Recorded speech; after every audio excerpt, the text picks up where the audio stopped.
विद्यार्थियों, भौतिक प्रदेश के अंतर्गत हम भारत के दो भौतिक प्रदेश विशाल मैदान और उत्तर की पर्वतीय प्रदेशों का अध्ययन कर चुके हैं। इसी श्रृंखला के अंतर्गत आज हम भारत का सबसे महत्वपूर्ण और सबसे बड़ा भौतिक विभाग प्रायद्वीपीय पठारी प्रदेश का अध्ययन करेंगे। आपने पिछली क्लास में ये मैप देखा था जिसमें मैंने आपको ये बताने का प्रयास किया था कि सबसे उत्तर में ये पर्वतीय प्रदेश जो हिमालय श्रृंखला से जुड़ा हुआ है, इसी के दक्षिण में हिमालय की नदियों ने विशाल उपजाऊ मैदानों का निर्माण किया था और इन विशाल मैदानों के दक्षिण में जो त्रिभुजाकार रूप में फैला हुआ भाग है, यह कठोर चट्टानी और प्राचीनतम भूभाग प्रायद्वीपीय प्रदेश कहलाता है। इसे प्रायद्वीप क्यों कहा गया है? इसे प्रायद्वीप इसलिए कहा गया है क्योंकि आप देखें, इसके तीनों ओर सागरीय जल है। एक तरफ आप देख सकते हैं क्या है, अरब सागर, दूसरी तरफ बंगाल की खाड़ी और नीचे हिंद महासागर। तो ये तीन ओर सागर से घिरा होने के कारण, अर्थात जल से घिरा होने के कारण प्रायद्वीप कहलाता है। आपने प्रथम वर्ष में पढ़ा था भू आकृति विज्ञान के अंतर्गत पेंजिया का नाम सुना होगा। पेंजिया के दो भाग, उत्तरी भाग अंगारा लैंड और दक्षिणी भाग गोंडवाना लैंड। तो भारत का जो प्राचीनतम भूभाग है, जिसे हम पठारी प्रदेश कहते हैं, प्रायद्वीपीय पठार कहते हैं, ये उसी गोंडवाना लैंड का ही एक अंग है। इसलिए यहाँ कठोर प्राचीनतम चट्टानें पाई जाती हैं। भारत के ये तीनों भौतिक स्वरूप आप देख सकते हैं, जहाँ एक और हिमालय सबसे नवीन पर्वतीय श्रृंखला वाला प्रदेश है, जबकि प्रायद्वीपीय प्रदेश काफ़ी प्राचीन है और ये जो विशाल मैदान है ये काफ़ी उपजाऊ प्रदेश है। अब हम इसमें ये देखेंगे कि इसका आकार विस्तार कितना है, कहाँ तक है और भारत के कौन कौन से क्षेत्र इसमें सम्मिलित हैं। ये भारत का अति प्राचीन भूभाग लगभग 16 लाख वर्ग किलोमीटर क्षेत्र में फैला हुआ है और आकृति आप इसकी देख ही रहे हैं, त्रिभुज के आकार की है, इसीलिए इसको त्रिभुजाकार आकृति वाला प्रदेश कहा गया है। और एक चीज़ मैंने आपको बता ही दी है कि तीनों ओर सागर से या समुद्र से घिरा हुआ है। अब सबसे जो महत्वपूर्ण बात है वो आपको ध्यान में रखनी है कि ये भौतिक प्रदेश भारत का सबसे बड़ा भौतिक प्रदेश है और ये किसका अंग है? गोंडवाना लैंड का अंग है। ये ऐसा पठारी प्रदेश है जहाँ अनेक पहाड़ी या पर्वतीय क्षेत्र मिलते हैं और यहाँ पर निरंतर कई वर्षों की मौसमी क्रिया से प्रभावित होने के कारण ये पठार कई छोटे छोटे भागों में विभक्त हुआ है। यहाँ नदी घाटियाँ भी मिलती हैं। इस प्रकार हम ये कह सकते हैं कि यह प्रदेश कई धरातलीय विभिन्नताओं से भरा हुआ है। ये सामान्य बात इसकी हो गई। अब हम ये देखेंगे कि इसका विस्तार कितना है, कहाँ कहाँ तक है। तो इस त्रिभुजाकार आकृति वाले भौतिक प्रदेश का जो आधार है वो उत्तर में है और शीर्ष इसका दक्षिण में कन्याकुमारी तक है। इसके तीन ओर जो पर्वत हैं उनमें अरावली, विंध्याचल, सतपुड़ा, भारनेर, कैमूर और राजमहल की पहाड़ियाँ कहाँ पर हैं? ये ऐसे पर्वतीय प्रदेश हैं जो इसके उत्तर में स्थित हैं। मैं आपको एक मैप से समझाने का प्रयास करूँगा। आप ये देख सकते हैं, ये हमारा मालवा का पठार इधर आ गया और यहाँ पर ये सारी पर्वतीय श्रृंखलाएँ हैं। एक मैप आप और देखेंगे, यहाँ पर ये देखिए, तो उत्तर में आपको दिखाई दे रहा होगा अरावली पर्वतमाला, विंध्याचल पर्वतमाला और कैमूर व राजमहल की पहाड़ियाँ। पश्चिम और पूर्व में इसके पश्चिमी घाट और पूर्वी घाट हैं। आप यहाँ मैप में देखेंगे, ये पश्चिमी घाट, इधर पूर्वी घाट है। साथ ही 22 डिग्री उत्तरी अक्षांश के दक्षिण में पश्चिमी और पूर्वी घाट इसकी दोनों ओर की सीमाएं बनाते हैं। उत्तर से दक्षिण दिशा में इन पठारी प्रदेशों का विस्तार 1600 किलोमीटर और पूर्व से पश्चिम में 1400 किलोमीटर है। इस पठार के अंतर्गत दक्षिण पूर्वी राजस्थान, एमपी, झारखंड, छत्तीसगढ़, उड़ीसा, आंध्र, कर्नाटक, तमिलनाडु, केरल, महाराष्ट्र और गुजरात ये राज्य सम्मिलित हैं। मेघालय का पठारी प्रदेश भी इसी का उत्तर पूर्वी भाग है। यहाँ की जो प्रमुख नदियाँ हैं उनमें महानदी, गोदावरी, कृष्णा और कावेरी, इन सभी नदियों का जो ढाल है या इन नदियों का जो प्रवाह दिशा है वो किस तरफ है? पश्चिम से पूर्व में। और इसका मुख्य कारण है इस प्रदेश का ढाल पश्चिम से पूर्व की ओर होना। नर्मदा और तापी ऐसी नदियां हैं जो पश्चिमी दिशा में बहती हैं। यह पठार काफ़ी कटा फटा है, जिसमें कई धरातलीय जटिलताएं पाई जाती हैं। अनेक पहाड़ियों और नदियों का मिश्रित पठारी प्रदेश है यह, और इन्हीं नदियों और पहाड़ियों ने इस पठार को कई छोटे छोटे भागों में विभक्त कर दिया है। आगे हम देखेंगे किस तरह से इसका विभाजन किया गया है। आप इधर देखें, ये जो पश्चिमी घाट वाले क्षेत्र हैं ये आपको निरंतर दिखाई दे रहे हैं, लेकिन जो पूर्वी घाट का जो क्षेत्र है ये काफ़ी कटा फटा दिखाई दे रहा है। इसका कारण यही है कि यहाँ की जो नदियाँ हैं वो पश्चिम से पूर्व की ओर बहकर कटाव करती हैं, जिसकी वजह से ये गैप हमें दिखाई देता है। अब हम बात करेंगे इस पठारी प्रदेश का जो उत्तरी भाग है, अर्थात नर्मदा के उत्तर में जो पठारी प्रदेश है उसे हम मालवा का पठार कहते हैं, और दक्षिण में दक्कन का पठार कहलाता है। तो हम शुरुआत करते हैं सबसे पहले मालवा का पठार। ये पठार नर्मदा और तापी नदियों तथा विंध्याचल पर्वत के उत्तर पश्चिम में त्रिभुजाकार आकार में फैला हुआ है। इसके उत्तर पश्चिम में अरावली तथा उत्तर पूर्व में गंगा का मैदान स्थित है। सब कुछ आप मैप में देख सकते हैं, मैटर भी लिखा हुआ मिल जाएगा आपको, लेकिन आप कोशिश करें जो मैं समझा रहा हूँ उसको मैप के द्वारा समझने का प्रयास करें। यहाँ ग्रेनाइट जैसी कठोर चट्टानें हैं, ढाल उत्तर पूर्व दिशा में है और नदियाँ उत्तर पूर्व दिशा की ओर प्रवाहित होकर बहती हैं। इन नदियों के प्रवाह के कारण इस पठार को अनेक स्थानों पर उबड़ खाबड़ बीहड़ में परिवर्तित कर दिया गया है, और बीहड़ के लिए सबसे अधिक उत्तरदायी जो नदी मानी जाती है वो है चंबल नदी। चंबल नदी ने इस क्षेत्र में चंबल घाटी में बीहड़ का निर्माण किया है। ये ऐसे क्षेत्र होते हैं जो कृषि हेतु अयोग्य होते हैं। मालवा के पठार में बुंदेलखंड, रुहेलखंड, छोटा नागपुर ये सभी पूर्वी विस्तार हैं। छोटा नागपुर का पठार तक किसका विस्तार है? इन पठारी प्रदेशों का पूर्वी विस्तार है। आपको मैं और मैप में दर्शाने का प्रयास करूंगा।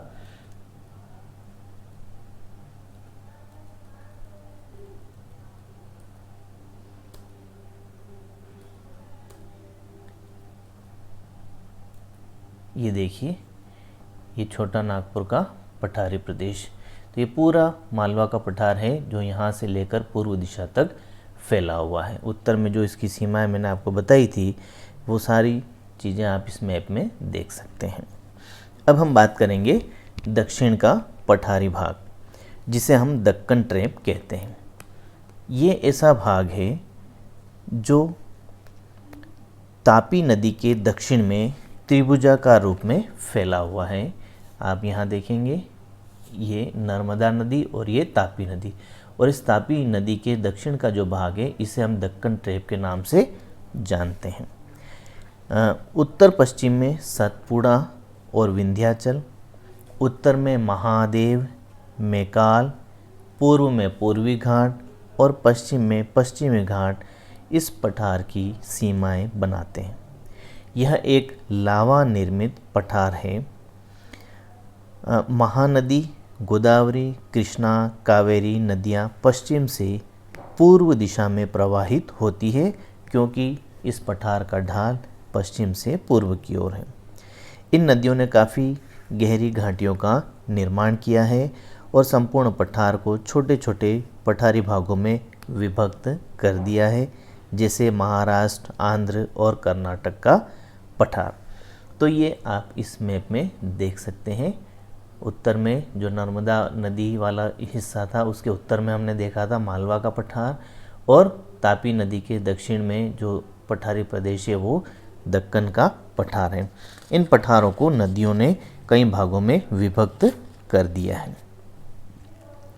अब हम देखेंगे छोटा नागपुर का पठार। ये आप देख सकते हैं पूर्वी हिस्से में छोटा नागपुर। मुख्य रूप से ये झारखंड राज्य में स्थित है। उत्तर पश्चिम में सोन नदी बहते हुए गंगा में मिलती है। राजमहल की पहाड़ियाँ इसकी उत्तरी सीमा बनाती हैं। दामोदर नदी छोटा नागपुर पठार की एक महत्वपूर्ण नदी है। यह इस पठार के मध्य भाग में पश्चिम पूर्व दिशा में बहती है। इस पठारी क्षेत्र में कोयला के भंडार हैं। लगभग 3/4 कोयला इसी क्षेत्र से प्राप्त होता है। इस पठार के उत्तर में हजारीबाग और दक्षिण में रांची का पठार स्थित है। तो ये बात हमने मुख्य पठारी क्षेत्रों की है। अब जो उत्तर पूर्व में मेघालय का हिस्सा है वहाँ भी इस पठार का विस्तार है, जिसे हम मेघालय के पठार के नाम से जानते हैं। ये वाला हिस्सा यहाँ आप देख सकते हैं, यहाँ गारो, खासी, जयंतिया की पहाड़ियाँ आपको दिखाई दे रही हैं। ये मेघालय का पठारी क्षेत्र है। प्रायद्वीपीय पठार की चट्टानें पूर्व की ओर राजमहल पहाड़ियों से भी आगे विस्तृत है और उत्तर पूर्व में मेघालय पठार का निर्माण करती हैं। इस मेघालय पठार को शिलोंग का पठार भी कहते हैं। इस पठार को मुख्य पठार से निचले काप के मैदानों ने अलग किया है और यह गारो राजमहल खंड कहलाता है। गारो राजमहल खंड का मतलब एक तरफ राजमहल की पहाड़ियाँ हैं और दूसरी तरफ गारो की पहाड़ियाँ, और इन दोनों के बीच का जो गैप है उसे ही गारो राजमहल खड्ड या गैप कहते हैं, जिसका निर्माण भ्रंश के कारण हुआ था और गंगा नदी ने अपने निक्षेपों से इसे भर दिया था। इस पठार के पश्चिमी भाग में कौन सी पहाड़ियाँ हैं? गारो पहाड़ियाँ, मध्यवर्ती भाग में खासी और जयंतिया पहाड़ियाँ और पूर्वी भाग में मिकिर की पहाड़ियाँ। यहाँ पर नोकरेक नामक सर्वोच्च स्थान है। खासी जयंतिया पहाड़ियाँ भी लगभग 1500 मीटर ऊंची हैं। खासी का जो मध्यवर्ती भाग है वो एक मेज के आकार का है, जहाँ पर शिलोंग नगर स्थित है। इस पठार का उत्तरी ढाल काफ़ी तीव्र है, जहाँ पर ब्रह्मपुत्र नदी बहती है। ढाल काफ़ी मंद है।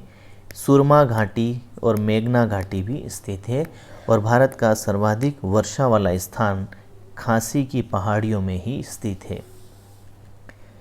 प्रायद्वीपीय पठार की जो मुख्य भाग हमने देखे, मालवा का पठार, मालवा के साथ साथ बुंदेलखंड और बघेलखंड का पठार। बुंदेलखंड और बघेलखंड क्या है? मालवा पठार का जो उत्तर पूर्वी हिस्सा है उसे हम बुंदेलखंड और बघेलखंड के नाम से जानते हैं। इसके बाद विंध्यन श्रेणी में कैमूर और भारनेर पहाड़ियों के पूर्व में बघेलखंड का पठार का विस्तार है। छोटा नागपुर का पठार ये मैंने आपको बता ही दिया, मुख्य रूप से झारखंड राज्य में स्थित है। हजारीबाग का पठार, कोडरमा का पठार, रांची का पठार, ये सभी इसी क्षेत्र में मिलते हैं। मेघालय का पठार जो मैंने आपको बता दिया उत्तर पूर्वी हिस्से में है। और फिर आता है दक्कन का पठार, जिसमें महाराष्ट्र, आंध्र और कर्नाटक के पठारी क्षेत्र सम्मिलित हैं। तो यहाँ तक जो हमने बात की है वो सभी पठारी प्रदेश हैं। इस पठारी प्रदेश में हमने पहले भी आपको बताया था कि ये संपूर्ण पठारी भाग पठारी विशेषताओं के साथ साथ पहाड़ियों और नदी घाटियों से निर्मित हैं।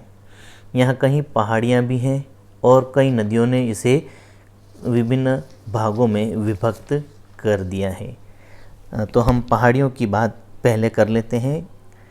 प्रायद्वीपीय पठार के अंतर्गत कौन कौन सी पहाड़ियाँ हैं। इन पहाड़ियों में सबसे पहला स्थान आता है अरावली की पहाड़ियाँ। ये आप देखेंगे यहाँ पर अरावली की पहाड़ियाँ हैं। दूसरे मैप से मैं आपको और समझा देता हूँ, इसमें नाम नहीं लिखा है। ये अरावली की पहाड़ियाँ, इसका हम कैसे विस्तार बताएंगे। उत्तर पश्चिम में अर्थात मालवा पठार के उत्तर पश्चिम में है। दक्षिण पश्चिम में अहमदाबाद से उत्तर पूर्व में दिल्ली तक 800 किलोमीटर की लंबाई में विस्तार है। कठोर क्वार्ट्जाइट, नीस और शिष्ट सेलों से बनी प्राचीन वलित पहाड़ियाँ हैं। काफ़ी अपरदन के बाद अब ये अवशिष्ट पर्वत के रूप में स्थित हैं। अर्थात अरावली किस तरह के पर्वत हैं? अवशिष्ट पर्वत हैं। विच्छिन्न पहाड़ियों के रूप में ये फैली हुई है। मुख्य पहाड़ियाँ राजस्थान में स्थित हैं। राजस्थान के दक्षिण पश्चिम में सर्वोच्च चोटी 1722 मीटर गुरु शिखर है, जो आबू पर्वत पर स्थित है। यह पर्वत श्रेणी राजस्थान के अजमेर, जयपुर होते हुए हरियाणा के दक्षिणी भाग में प्रवेश करती है, जहाँ से दिल्ली तक पहुँचती है। तो ये अरावली की बात थी। दूसरी बात करेंगे हम विंध्याचल पर्वतमाला। नर्मदा के उत्तर में और उसके समानांतर पश्चिम से पूर्व की ओर फैली हुई है। उत्तर पूर्व दिशा में मुड़कर भारनेर और कैमूर श्रेणियों के नाम से विस्तृत हैं। लंबाई इनकी 1200 किलोमीटर है और ऊंचाई 500 मीटर, कहीं कहीं 600 मीटर मध्यवर्ती भागों में मिलती है। ये ऐसी पर्वतमाला है जो गंगा नदी के क्रम को दक्षिण भारत की नदियों के क्रम से अलग करती है। नेक्स्ट आता है हमारा सतपुड़ा पर्वतमाला। ये नर्मदा और तापी नदियों के बीच, आप सब मैप में देख रहे हैं, मैंने पूरा सेंट्रलाइज कर रखा है मानचित्र में, आप देखें और समझें। नर्मदा और तापी नदियों के बीच पश्चिम में राजपीपला की पहाड़ियों से शुरू होकर पूर्व व उत्तर पूर्व दिशा में महादेव मैकाल पहाड़ियों के रूप में फैली हुई है। लगभग 900 किलोमीटर विस्तृत है। बेसाल्ट और ग्रेनाइट चट्टानों से बनी है और सर्वोच्च चोटी इसकी 1350 मीटर धूपगढ़ नामक है, जो महादेव पर्वत पर है। और दूसरी चोटी अमरकंटक की पहाड़ियाँ हैं, जहाँ से नर्मदा नदी का उद्गम होता है। जबलपुर के निकट नर्मदा नदी धुआंधार जल प्रपात बनाती है। तो ये सामान्य बात सतपुड़ा पर्वतमाला के बारे में। इसके बाद आता है हमारा सह्याद्री या पश्चिमी घाट। पश्चिमी घाट और पूर्वी घाट, ये दोनों आप मानचित्र में देखेंगे। ये त्रिभुजाकार आकार का जो पठारी प्रदेश है, इसमें एक तरफ पश्चिम की तरफ पश्चिमी घाट और पूर्व की तरफ पूर्वी घाट पहाड़ियाँ स्थित हैं। इसके बारे में हम अभी बात करने जा रहे हैं।